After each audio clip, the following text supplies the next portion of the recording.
Hello mga higala, so good morning sa intanan, happy Sunday.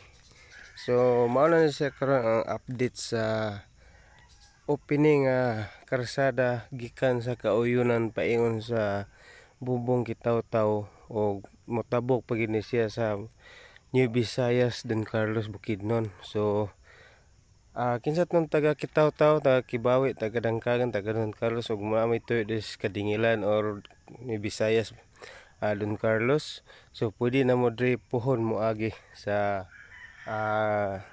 tabok sa Kauyunan.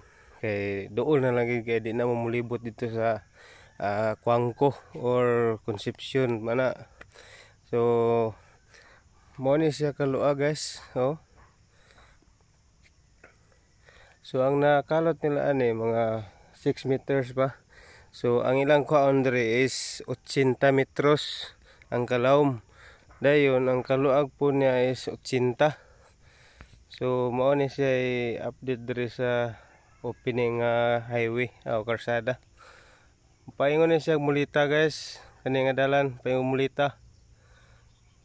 So thank you for watching. Ayos.